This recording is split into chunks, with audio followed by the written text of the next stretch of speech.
बिस्मिल्लाहिर्रहमानिर्रहीम। अस्सलाम वालेकुम नाजरीन, आप यूट्यूब चैनल देख रहे हैं। मैं मज़हर इकबाल हूँ। नाजरीन, आज हम अपनी बात शुरू करेंगे साबिक़ chief of army staff general Qamar Javed Bajwa, जिनके बारे में पाकिस्तान तहरीक-ए-इंसाफ के चेयरमैन समेत पूरी पार्टी का ये कहना है कि वो पाकिस्तान के आज के जो बदतरीन हालात हैं उनके वाहिद ज़िम्मेदार हैं। चौधरी परवेज़ इलाही ने कुछ दिन पहले जनरल बाजवा के हवाले से एक इंटरव्यू दिया और उनका कहना था कि मेरे सामने बैठ के इमरान खान साहब ने जनरल बाजवा पर तनकीद की, मुझे बहुत बुरा लगा। और उन्होंने ख़बरदार किया था कि अगर आइंदा कभी किसी ने जनरल बाजवा के बारे में बातचीत की तो मैं उसके ख़िलाफ़ बोलूँगा। और उनका कहना था कि जनरल बाजवा हमारे मोहसिन हैं। इमरान खान साहब ने चौधरी परवेज़ इलाही के इस इंटरव्यू के बाद एक नहीं 10 मरतबा जनरल बाजवा के जो मुबैना जराइम हैं उन पर बात की, लेकिन चौधरी परवेज़ इलाही खामोश हैं। सवाल ये उठ रहा था, जब जनरल कमर जावेद बाजवा रिटायर हुए तो ये कहा जा रहा था कि उनको डिफेंड कौन करेगा। पाकिस्तान में तो उनका तहफ़्फ़ुज़ करने वाला, मीडिया में ही नहीं, उनका तहफ़्फ़ुज़ करने वाला कोई नहीं होगा। पहले तो चौधरी परवेज़ इलाही सामने आए और अब सामने आ गई है पाकिस्तान मुस्लिम लीग नून, जो कि ये कहा करती थी कि वोट को इज़्ज़त दो, और जिसके सरबराह कायद मियाँ मोहम्मद नवाज शरीफ साहब ने ये कहा था कि जनरल बाजवा साहब आप जिम्मेदार हैं मेरी अच्छी खासी चलती हुकूमत को ख़त्म करने के, तारीख आपसे पूछेगी जनरल बाजवा साहब आपके साथ ये होगा फला होगा। आज वो पाकिस्तान मुस्लिम लीग यानी नवाज शरीफ साहब की पाकिस्तान मुस्लिम लीग नून जनरल कमर जावेद बाजवा के दिफा के लिए मैदान में उतर आई है। वो किस तरह? वो इस तरह के सोशल मीडिया पे जो रूटीन का कन्वेंशनल मीडिया उस पर नहीं, सोशल मीडिया का बहुत बड़ा अमल दखल है आजकल, ख़ास तौर पे पाकिस्तान की सियासत समेत दुनिया भर के मामलात में सोशल मीडिया का बड़ा असर और रसूख है और बड़ा अमल दखल है। सोशल मीडिया पे पाकिस्तान की 4 जो एक्ट्रेसेस हैं उनकी तस्वीर छपी और उन तस्वीर के हवाले से ये कहा गया कि जनरल कमर जावेद बाजवा अपनी रातें इन पाकिस्तानी अदाकाराओं के साथ गुजारा करते थे। और भी तफसील आई सामने और फिर आपने देखा कि उनमें से जो एक अदाकारा है महवश हयात खान, उनको पाकिस्तान का एक सिविल एजाज़ भी दिया गया। लोगों ने पूछा कि ये महवश हयात खान ने कौन सा ऐसा कारनामा सर अंजाम दिया पाकिस्तान के लिए जिसके वजह आप इसको पाकिस्तान का एक बहुत बड़ा सिविल एजाज़ जो है वो अता कर रहे हैं। लेकिन पाकिस्तान अजी चलता है, व्हाट अ कंट्री। तो पाकिस्तान तहरीक-ए-इंसाफ का जो सोशल मीडिया विंग है या जो उनके चाहने वाले हैं दुनिया भर में, उन्होंने 4 इन अदाकाराओं की तस्वीर लगाई और ये कहा कि जनरल बाजवा अपनी रातें इन अदाकाराओं के साथ रंगीन किया करते थे। शवाहिद कोई सामने नहीं आए हैं, लेकिन ये जो अफवाह है ये बहुत फैली है। आप जानते हैं पाकिस्तान की सियासत में आजकल जो ऑडियो वीडियोज़ हैं ख़ास तौर पे सेक्स के हवाले से उनकी भरमार है।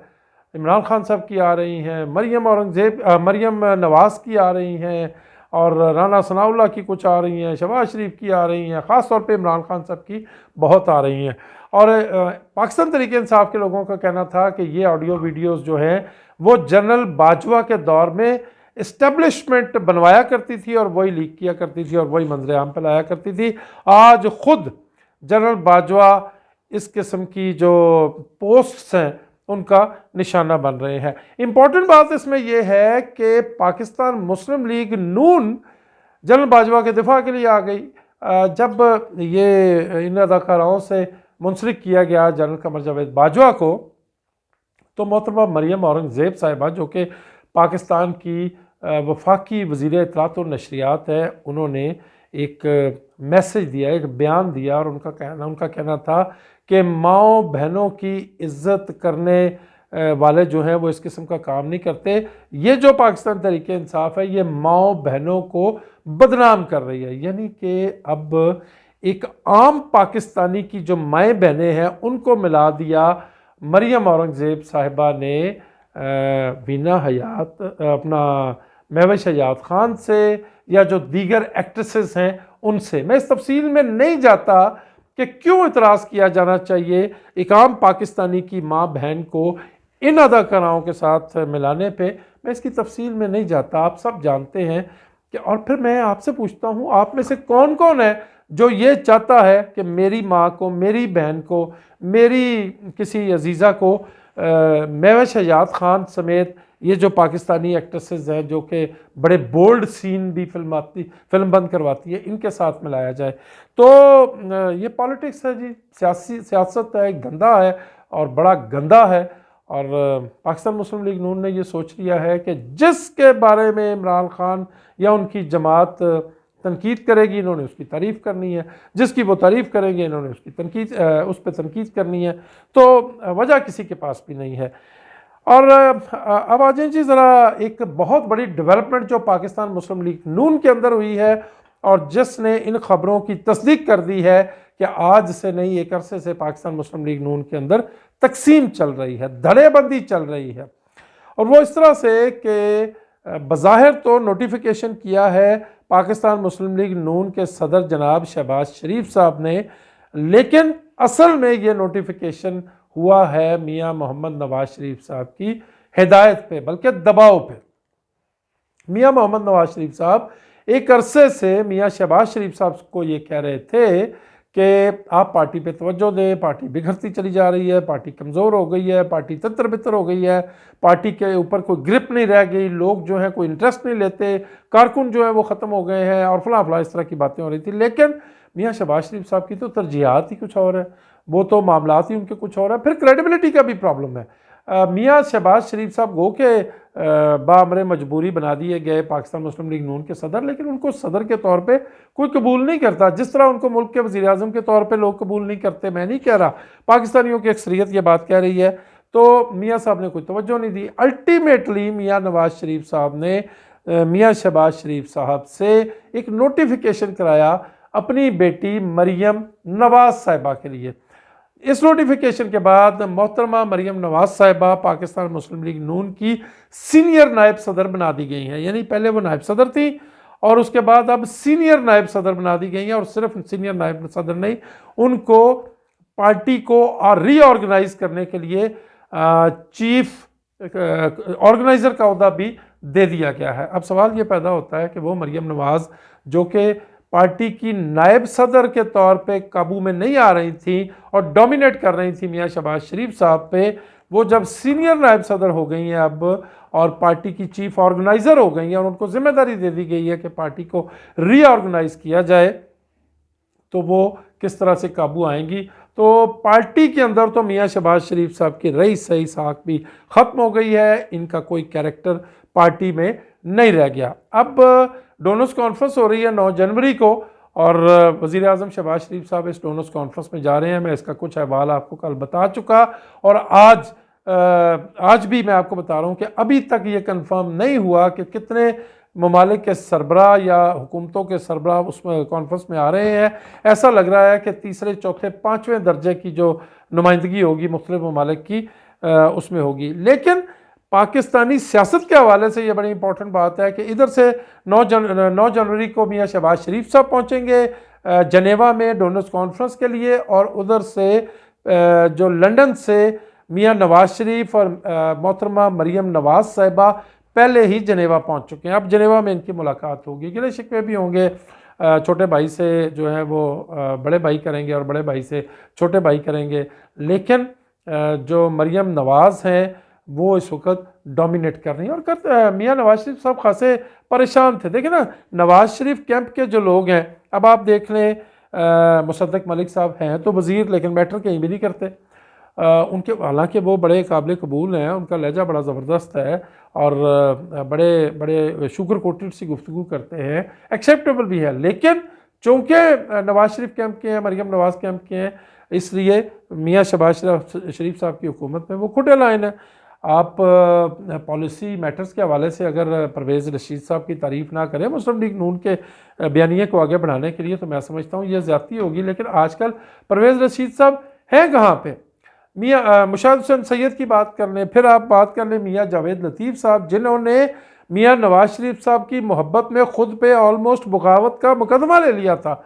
मियाँ जावेद लतीफ़ को बाअमर मजबूरी वज़ीर तो बना दिया, वफाकी वज़ीर तो बना दिया, लेकिन जिस दिन से उन्होंने वफाकी वज़ीर का ओहदा संभाला है, जनाब के पास कोई महकमा ही नहीं है। इससे ज़्यादा और बेइज्जती क्या होगी। तो इस तरह की और बहुत सी बातें हैं जिन पे जो अपना नवाज शरीफ साहब हैं वो बड़े परेशान थे, बड़े वरी कर रहे थे। तो अब जो है सूरत हाल डिफरेंट हो गई है, पार्टी के ऊपर सारी की सारी ग्रिप एक दफ़ा फिर मरीम नवाज साहबा की आ गई है, और जो शहबाज शरीफ कैंप है वो बिल्कुल ही पार्टी के अंदर फारग हो गया है। बड़ी इंपॉर्टेंट मुलाकात है जनेवा में दोनों भाइयों की और मोहतरमा मरीम नवाज साहिबा की। देखें आने वाले दिनों में क्या फ़ैसले होते हैं। एक बड़ी इंपॉर्टेंट बात जो मैं आपके साथ शेयर करने जा रहा था, एक वकील आज पाकिस्तान के कमोबेश तमाम न्यूज़ चैनल्स पे छाया रहा। नाम है उसका मियाँ दाऊद। ये मियाँ दाऊद जो है ये कोई बहुत बड़ा वकील नहीं है, बल्कि बड़ा वकील भी नहीं है, एक आम सा वकील है ये। और मेरी इतलात के मुताबिक ये लाहौर प्रेस क्लब का मेंबर भी है। लाहौर से मेरे जो दोस्त हैं उन्होंने हमें बताया कि ये लाहौर में मुख्तलिफ जो मीडिया हाउसेज़ हैं उनके साथ मुंसलिक रहे, छोटे बड़े, और फिर कोई 2-3 साल से ये लाहौर प्रेस क्लब के मेंबर भी हैं और वकील भी हैं। वकील मैंने आपको बताया कि कोई चोटी के वकील नहीं हैं। फिर सवाल ये पैदा होता है कि अगर ये चोटी के वकील नहीं हैं तो फिर पाकिस्तान के सारे मीडिया पे कमोबेश 40-50 मिनट इनको लाइव दिखाने की क्या तुक थी, क्या जवाब था, और किसने मजबूर किया पाकिस्तान टेलीविज़न पाकिस्तान के मीडिया को कि वो मियाँ दाऊद की प्रेस कॉन्फ्रेंस लाइव दिखाए। ये मियाँ दाऊद हैं क्या और इन्होंने प्रेस कॉन्फ्रेंस क्या की? ये मियाँ दाऊद नवीद नामी शख्स, एक शख्स नवीद बशीर नाम है उसका, जिसको के इमरान खान साहब के ऊपर हमले के इल्ज़ाम में गिरफ्तार किया, फायरिंग के इल्ज़ाम में गिरफ्तार किया गया। ये उसका वकील है। सवाल ये है कि अगर ये बहुत बड़ा वकील है तो नवीद बशीर के पास इतने पैसे कहाँ से आ गए कि वो इतने बड़े वकील को हायर कर सके? वो तो एक आम बंदा है, बिल्कुल ही तीसरे चौथे दर्जे का बंदा है नवीद बशीर, माली एतबार से मैं बात कर रहा हूँ। तो अगर ये जो मियाँ दाऊद है ये कोई टॉप का वकील नहीं है तो फिर इसको मीडिया पे दिखाने की इतनी क्या ज़रूरत थी? डेफिनेटली पीछे कोई ना कोई है जिसने पाकिस्तान के मीडिया को शायद प्रेशराइज़ किया या कॉन्फिडेंस में लिया, और फिर इसकी प्रेस कॉन्फ्रेंस जो है 40-45 मिनट तक लाइव गई। ये वही मीडिया है जिस पे के बहुत से लीडर्स की प्रेस कॉन्फ्रेंस दिखाने पे, उनके बयान चलाने पे, उनकी तकरीर दिखाने पे पाबंदी है। उनमें एक नवाज शरीफ साहब भी थे। बहरहाल ये मीडिया की सूरत हाल है। मैं रवायती मीडिया की बात कर रहा हूँ। इस वक्त मुबैना तौर पे मीडिया एक जबर का शिकार है। तो ये जो मियाँ दाऊद साहब हैं, मैं आपको बता दूं, ये असल में नवीद बशीर के वकील हैं, और इनका ये ख्याल है कि JIT की जो रिपोर्ट आई है वो ठीक रिपोर्ट नहीं है, और मियाँ दाऊद के मुताबिक उस रिपोर्ट में मियाँ अपना इमरान खान साहब के जो गार्ड्स थे वज़ीराबाद में उनको बचाने की कोशिश की गई है। इनका सारे का सारा जोर इस बात पे था कि फायरिंग असल में इमरान खान साहब के गार्ड्स ने की है। तो क्या कमाल की फायरिंग है कि इमरान खान ही पे फायरिंग कर दी। गार्ड्स इमरान खान के तनख्वाह इमरान खान से लेते हैं और उन्हीं पे जो है वो उन्होंने फायरिंग कर दी। अच्छा, कता नज़र इसके कि क्या मामला है, बताया ये जा रहा है कि एक से ज़्यादा शूटर्स थे। अच्छा, मेरे एक ज़ाती दोस्त हैं, रावलपिंडी में वो रहते हैं। मैं I am not going to be part and parcel of this very case. मैं कोई गवाह के तौर पे पेश नहीं हो रहा, आपकी मालूमात में इजाफा कर रहा हूँ। हमारे एक दोस्त हैं, नाज़म नाम है उनका, जिस दिन इमरान खान साहब पे हमला हुआ वो वज़ीराबाद के जलसे में मौजूद थे, और उन्होंने कहा कि जब मैंने टेलीविज़न पे नवीद बशीर को देखा तो मैंने कहा ये तो बंदा ही नहीं है। जिस बंदे ने इमरान खान साहब पे फायरिंग की थी, नाज़म साहब के मुताबिक वो बंदा पठान था, और उसके लंबे लंबे बाल थे और बड़े सलीके से शैम्पू हुए हुए वो बाल थे उसके। और जब उसने वो फायरिंग की तो ये नाज़म साहब कहते हैं कि हमने खुद उसको पकड़ा, लोगों ने उसको पकड़ा, वो अपनी जान छुड़ा के भागा, वो एक गैराज में घुस गया, लोगों ने वहाँ से उसको खींच के निकाला, और फिर कानून नाफिज करने वाले कुछ लोग आए और लोगों की गिरफ्त से उस लंबे बालों वाले, शैम्पू शुदा लंबे बालों वाले उस पठान को जिसने मुबैना तौर पे इमरान खान साहब पे फायरिंग की थी उसको लोगों के शिकंजे से निकाल के तो ले गए। ईगल स्क्वाड वो बताते हैं जी कि वो गालबन ईगल स्क्वाड वाले थे, वो इतनी तेज़ी और हड़बड़ाहट में वो गए कि गाड़ियों पे चढ़ते हुए वो खुद भी 2 दफ़ा गिरे, लेकिन उसके बाद उस पठान का कहीं पे कोई अता नहीं है, कोई पता नहीं है। और ये नवीद बशीर जो है ये लाइमलाइट में आ गया है और कहा जा रहा है जी कि इसको एक मजहबी जुनूनी सा बताया जा रहा है। वही जो इमरान खान जिस प्लॉट का जिक्र कर रहे थे कि ये मंसूबा है मुझे मरवाने का या मुझे कत्ल करने का, शायद इमरान खान को सलमान तासीर बनाने की कोशिश की जा रही थी, कामयाब नहीं हुई वो। लेकिन आप देखें नवीद बशीर के बयानात वही हैं कि जी ये अजान हो रही होती थी और ये डेक चलाते थे। इस पर हम पहले भी बात कर चुके हैं कि अजान के वक्त पे पाकिस्तान तरीके इंसाफ नहीं, किसी भी पॉलिटिकल पार्टी के जलसे में कभी कोई डेक नहीं चलाया गया, कभी कोई गाना नहीं चलाया गया। अल्लाह रहम करे पाकिस्तान में अभी ऐसे हालात नहीं आए कि लोग अजान का एहतराम ना करें। तो ये है जी मियाँ दाऊद जो वकील है।